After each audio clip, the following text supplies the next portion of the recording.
C'est dans le village de Saint-Étienne-de-Crossé, situé en Isère aux portes du massif de la Chartreuse, que Sophie s'est installée en 2005 à la ferme de la Poule aux fruits d'or. Rejointe par 2 associés en 2012, les productions se sont diversifiées sur la ferme. Des céréales sont cultivées pour produire de la farine puis du pain, mais aussi pour nourrir en partie les 450 poules pondeuses.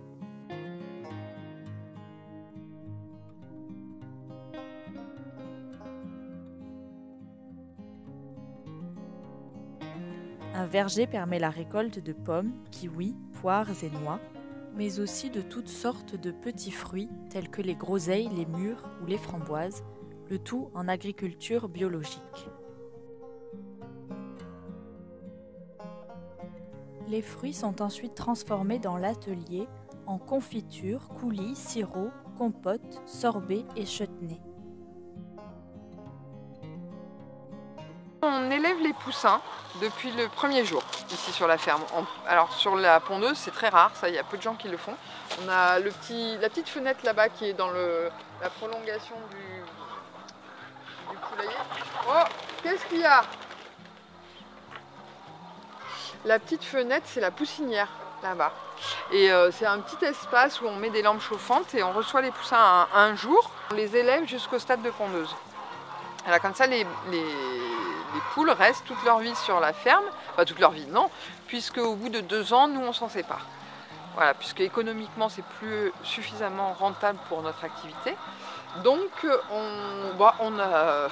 en général on a nos clients habituels, puisqu'on ne vend pas très cher la poule, elle pond encore, moins mais de plus gros œufs. Les gens ils viennent chercher leur poule, ils repartent avec, c'est pour leur basse-cour perso.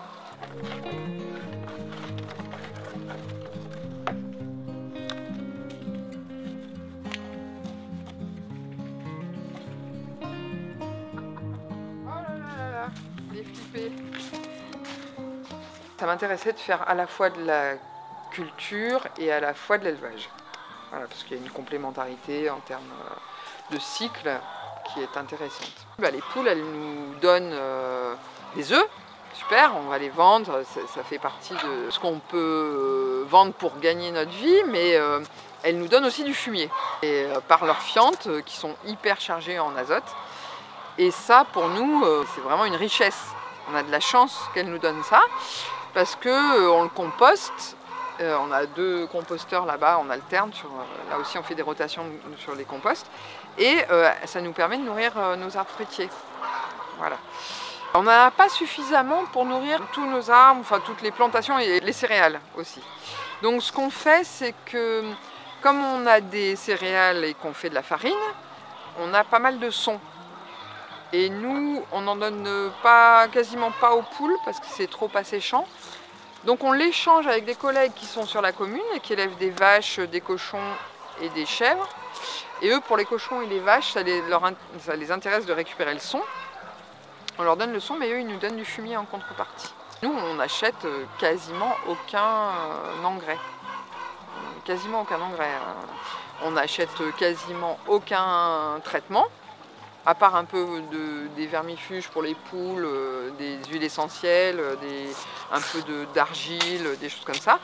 Mais pour les plantations, par exemple, sur les arbres fruitiers, sur les céréales, on fait évidemment aucun traitement. Et sur les arbres fruitiers, ça nous arrive de faire un savon noir quand il y a beaucoup de pucerons, mais c'est tout.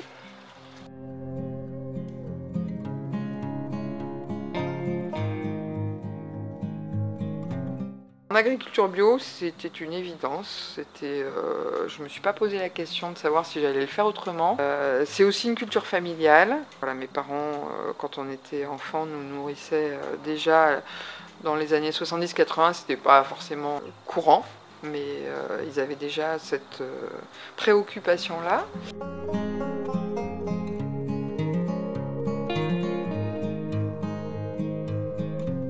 En extérieur, on a 1 hectare de parc pour 450 poules, donc c'est pas mal. Chaque bâtiment a 2 parcs, donc on fait des rotations de parcs pour le renouvellement, voilà, et pour pouvoir faire des vides sanitaires plus importants. Qu'on nous fasse pas porter à nous, sur des élevages comme le nôtre, d'une agriculture paysanne, les contraintes de l'agriculture industrielle. Voilà. Pour toi, le plein air, ça permet d'éviter les maladies en fait. Oui, bien sûr, ça participe au bien-être, ça participe à un équilibre. C'est-à-dire que les poules, en sortant, elles sont confrontées à un environnement qui est multiple. On vit sur Terre, on vit dans un monde qui est en perpétuelle évolution, qui a des interactions. On ne peut pas se couper de ces interactions-là.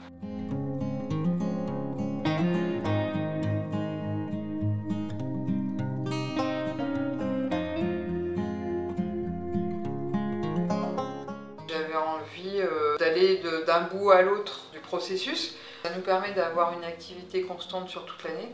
C'est-à-dire qu'on aurait pu faire le choix de produire plus et donc d'avoir plus de récoltes et de vendre en gros. Nous, on a choisi d'en faire moins, mais de transformer. Donc ça nous permet vraiment d'étaler l'activité sur toute l'année. C'est-à-dire qu'en hiver, on transforme beaucoup. Voilà, donc tout est stocké et congelé. Il y a beaucoup de fruits que je peux congeler sans que ça les altère. Et tout ce qui est à base de fruits, bon, il y a un petit côté douceur, plaisir pour les gens, ça c'est sympa.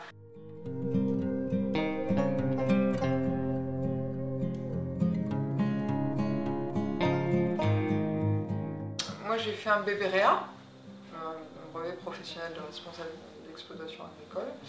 Et au cours de ce BPREA, j'ai pu aller en stage chez des collègues qui transformaient aussi.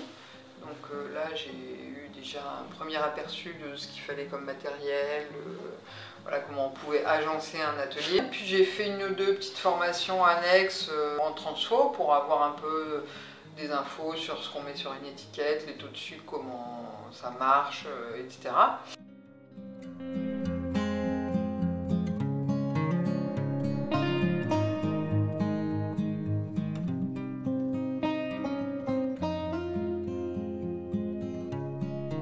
On a des semaines et des mois très variés.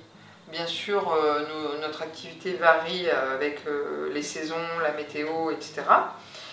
Mais varie aussi avec tout ce qu'on a à faire ici, quoi. On fait tous le marché tour à tour. On passe tous par la boulange, alors plus ou moins, parce que moi, comme je gère particulièrement l'atelier transfo, du coup, la boulange, moi j'y vais juste pour le façonnage. Mais les autres font le pain de A à Z. Voilà, on est tous alternativement dehors, dedans, en vente, au bureau, à la transfo, etc. Aux poules régulièrement, à l'emballage des œufs, on fait de la vente directe nous on écoule l'ensemble de notre production sur 2 marchés.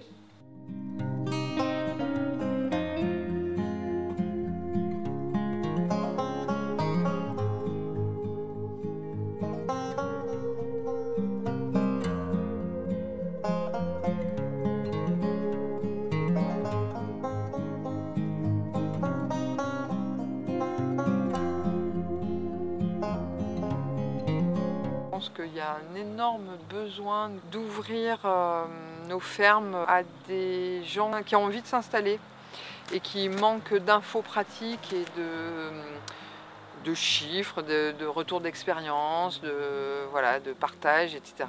Et comme on est très diversifié, ça attire beaucoup de monde. Comme on est en GEC à plusieurs aussi, on fait de la vente directe, etc. Je pense que c'est vraiment intéressant de parler de nos pratiques, de nos choix, pourquoi on fait les choses comme ça, où est la logique.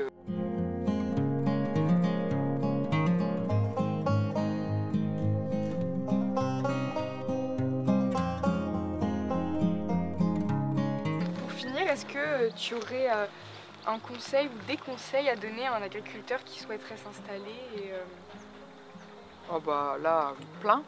Voilà. Enfin plein. Je sais pas si c'est des conseils, c'est plus des réflexions. Moi, je pense qu'il faut avoir très envie.